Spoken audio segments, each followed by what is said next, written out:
rAVe Radio. With rants and raves, you'll be okay. And today is your lucky day. It is rants and raves with Gary.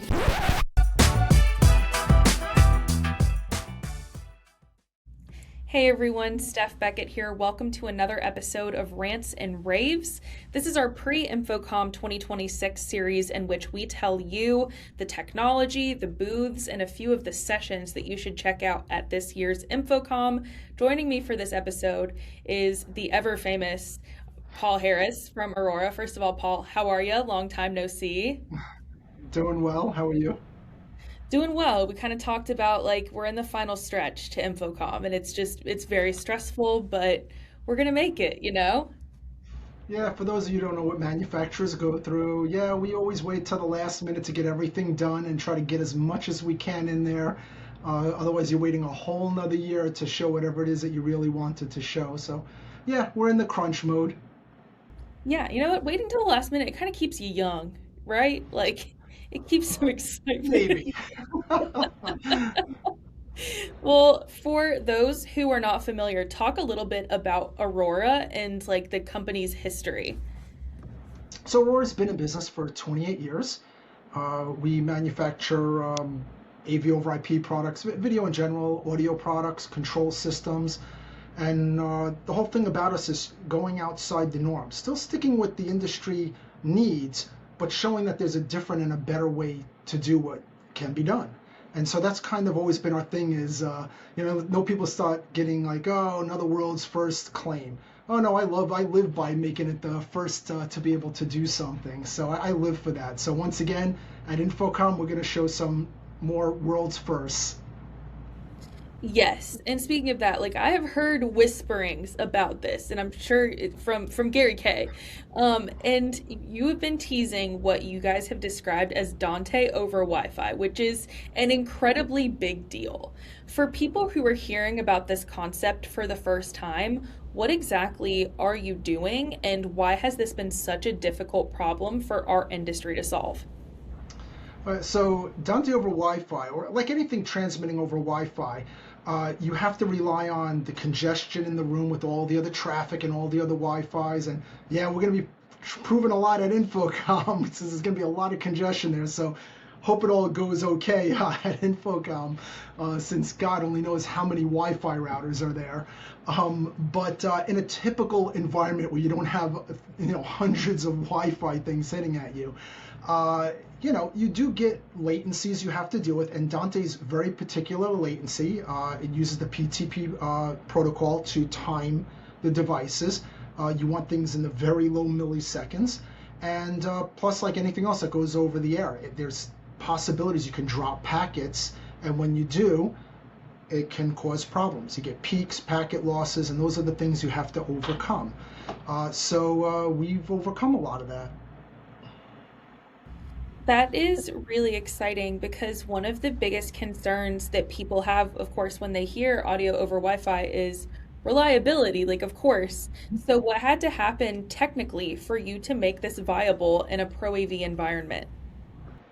Well, I could tell you some of the basic stuff, and then the rest, well, we'd have to kill you. Sorry, it's super secret. Nah, it's a combination of a few things. It's a combination of the evolution of Wi-Fi, which helps. As Wi-Fi has progressed, the latency has gone down. It's not so much about that we focused on the bandwidth. Dante, you could have 512 channels of Dante going over 1 gig. So when it comes to the newer Wi-Fis, it's not that I'm trying to slam 512 channels across it, although it'd be pretty cool.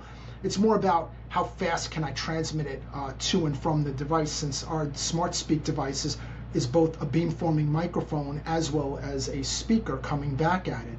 So the first challenge was to get the latency down, which we did. So as of right now, and we're working at it even more, but we now have it down to 6 milliseconds, which is below that 10 millisecond threshold you want for Dante. And I'm hoping by the time we hit InfoComm, we might have it as low as 3 or 4 milliseconds. So still working on more things. It's a work in progress, but we have it at a point enough now, and it's not a vaporware. It is real. We're going to show a real product that's got a battery and everything in it, and it's got a screen and all the wonderful stuff, and it's got our new rAVe beamforming mic in it as well. And so it's going to continue to evolve. We're not going to be shipping this till closer to the end of the year, not so much because of just tweaking. A lot of that's been done. It's really more for just testing the lithium battery in it. You got to go through the FCC testing and all that stuff, and we want to make sure we do it right. Especially, it's more the lithium battery, because anything with lithium, you want to make sure, God forbid, you want to make sure it's properly tested in a lab, and you beat the thing up and all that stuff. So that's really more what it's going to be holding it up than anything else. But we will be, during that time frame, setting up, we'll be determining who's qualified to do a real world test run on what we've developed. And we've tested it here alone. I mean, I went outside my building 300 feet away through my wall, and I was listening and talking on the thing with no packet loss, breakup on it. So it was working pretty well for us so far, but there is more to do. We're being very passive about it, but it is, we did fix some of the challenges with it. That's extremely cool. If this, obviously, you're testing it, it's working. If this works in the way you're describing, what applications do you think it could unlock that are just not practical right now or today? Well, it's really not to, what it really does is it doesn't what's the best way to put this? It's not going to change anything that you would normally do application-wise. It's going to just change the way we implement it and make it easier in some ways. So, for example, a lot of people use either proprietary transmitter-receiver, which means you need a transmitter and you need a receiver. So now you end up with a rack full of lots of receivers. So you want to do 10 mics, you got 10 receiver units. Sometimes you get multi-band receivers, but you get the idea. You got to tune them, and you have a limited amount of frequency bands you can lock onto. Then you have DECT. DECT is a great technology, but certain countries do ban it. For example, India does not even allow DECT in the country. There have been cases where it can interfere with pacemakers, so there are some things when it comes to DECT. It's a low latency also, but that's also a point-to-point. So for every DECT transmitter, you need a DECT receiver. And you can sometimes get a few units to one receiver, but it's very limited. In the case of Wi-Fi, though, this is what it does change. We can not only do many channels, we haven't determined how many yet we're going to successfully do with the latency, but I'm hoping we get 50 plus out of any given access point and get 300 feet in an ideal situation, maybe even more than 50. We might even get 100. We're still, I got to build up that many units and go through the motions and test it. But that's the first thing, is one access point to many units, which is huge in and of itself. Then there's the fact that it does have the bandwidth that allows you to do video. So our little smart speak, we're going to be doing wireless NDI on it also, which is working too, not vaporware. And not that anyone else, so other people have done Wi-Fi with NDI. That's not a revolutionary or world's first, but we did throw it in there. And we could do up to 4K video from your laptop plugged into it and transmit that as well. So we get a full bidirectional Dante going to and from the unit.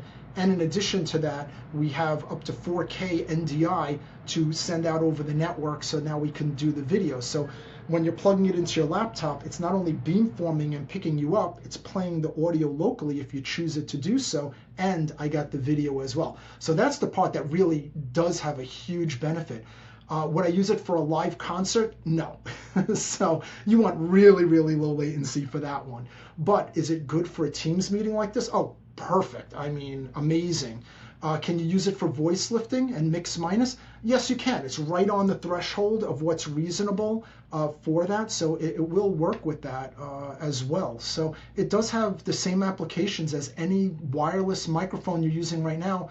But the difference is, and this is where you keep hearing me mention Smart Speak. I don't have one with me right now, but it's a little mini device with a touch panel for full control automation. I can talk into it, but it's a beamform, so we call it the gooseneck without the gooseneck. We've eliminated the gooseneck microphone, so you place it an arm's length away from you, nothing in your face, and then no gooseneck. And if I move out of the range of it, your voice is gone. You could scream next to it, nothing's happening. And then there's more exciting stuff related to the technology that we've done, but we'll go into that. I don't want to stretch out this question too much, but I'll tell you some more exciting stuff about it. Yeah, absolutely. So, yeah, speaking of that, you guys have also been investing heavily in React's Room and this idea of a more intelligent and usable meeting space. How does this new technology, you kind of talked about this, but how does that fit into Aurora's larger vision? So what we call a React, React is our control system, stands for action reaction. And so it's been around for ages, Reacts.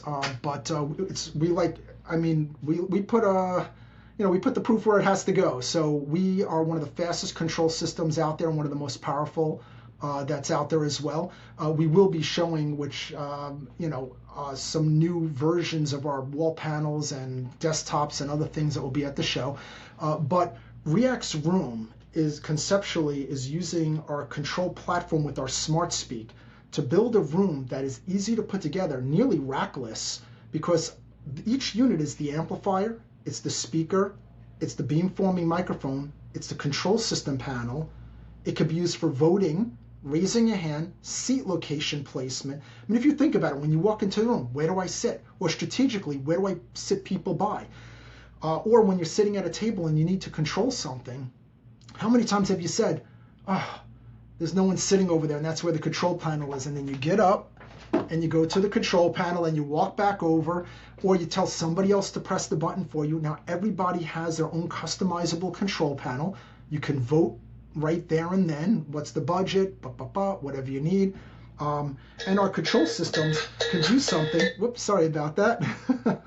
Our control systems can do something even more interesting. Yeah, guess I should have muted my phone on that one. Actually, it is. Okay, so hopefully they don't call back again. So one of the things that we can do with this room is we can control the way everybody feels and interacts with each other. So even right down to like when you want to interrupt somebody to say something, you push a button and then it could tell all the other panels, I get to talk next, and then the person who's currently talking can say, okay, you can talk now. I can even tell you that you're talking and your microphone's muted, just like you see on Teams and other, but we're doing that locally to the room. You can even see levels on it. We could program this to do anything you want. We could even bring in the camera feed itself and show it right on the screen, which I don't think there's any other control system that can do that. Oh, God. I don't think there's any other control system that can do that as well. It wouldn't be an interview with me unless something crazy was going on in the background. Just like the fact that your ringtone is that song from Fast and it's Tokyo Furious. Drift. It Come made me on, you gotta like Tokyo Drift. The unrealistic scene where the car's going around the ramp and everybody's partying in the garage. The song Because Tokyo that happens Drift. every day. We all know when we go to Tokyo that this is what happens, I didn't know that you were such a fan of the Teriyaki Boys, but I love it. Well, okay. So getting back to, I know we could go off on tangents all day long. People are like, okay, what else is he going to talk about? Stick to the topic. Stick to the topic. Yeah, so what React's Room does is it uses a variety of our technologies, even with a PoE plus bass speaker that can go under the table to add even additional bass to it. But we're spreading the audio equally all over the room, so you don't need the speaker bar that projects it from one end to the other. So it increases security as well, because you're centralizing it, and then you've got an air gap to the doors and windows and other walls. So it solves almost every problem. So if you think about it, other than a PoE switch, a DSP processor to aggregate them all, you're the amplifier, the speaker, the microphone, you're the control, you're everything, and that's all you really need. And you have a full system that's 100% customizable. So even if we didn't think of it yet, there's nothing stopping you from coding it into it. And one of our products we're going to be also showing is our free software called Core Studio, which is what creates the code for it. Which was already AI based. I know Gary wants to say, oh, don't lead off with AI. We're not leading off with it. This is like one of the end products with this. So don't worry, Gary, we're not leading off with it. But we did modify the AI, so now it can create the interface for you. It can create the code, which it was kind of already doing, and it create the modules for you. So now it's all context based. You type in what you want it to be, and it will create the code for you, or you could type it in JavaScript or whatever you want. So we're very advanced like that, and we gladly welcome anybody to put our control system up against anybody else's. Game on, let's do this. So I like doing that. So that's what a ReX room is, and that's part of what we're doing. So the addition of the wireless one is for like anything else. They have a table where they don't want to drill holes in it for cabling. Or it's a congressional where it's temporary, or movable tables where you just want to put them out and then put them back into a case. So there's a lot of ways to do it. And by the way, the unit will last about 12 hours on normal use, not just the best case world on it. So we put a really big battery in there. It's got a 7900 milliamp hour battery in there, so bigger than what's in your cell phone.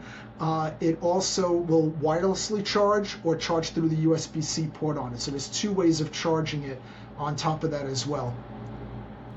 Well, last question I have for you. Where can people find you guys on the show floor, and where can people find Aurora online?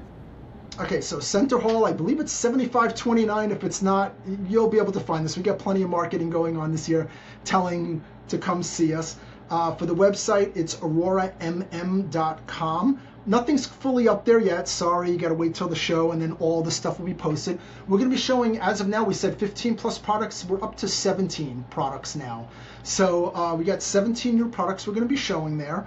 And one of the other cool things I wanted to tell you about this new Dante over Wi-Fi device is we put ultra-wideband into it as well. So this is a new capability that we have patents pending on, and it's called Dynamic Mix Minus. And what we're going to be able to do is, for each unit, not only for asset management where we can track where these wireless products are going, we can see the relativity on a 3-dimensional plane, so taller, shorter, all the angles. We're going to be able to track and then change the volume level. So for example, let's say if somebody has a wireless device or there's a speaker right above me, as soon as I move into this area, I don't want my voice coming out of that speaker because I'm right here. And I don't want my voice coming next to me, to the person next to me, and vice versa. So in real time, we're going to be able to adjust the levels and recalibrate it. That means the chance of feedback is almost nil, because you're eliminating that possibility.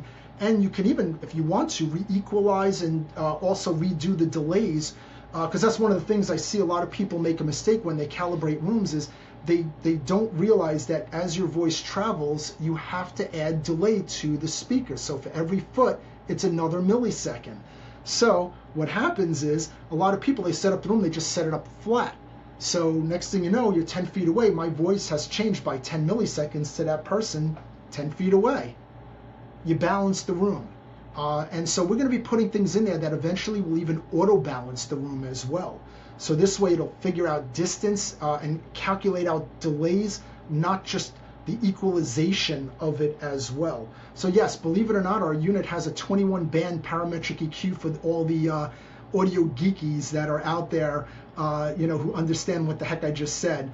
But that's how we can internally balance our own built-in speaker. So we got some powerful stuff inside this unit. Yeah. Feedback suppressors. Right inside the unit itself, it's got echo cancelers built into it and everything.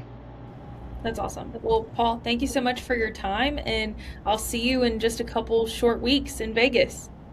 Yeah, I look forward to it, and I'll show you all the other new toys other than just the Dante over Wi-Fi. You'll see our latest control line, all our new desktop panels, new rack mount panels, new all sorts of control, a lot of control stuff this year.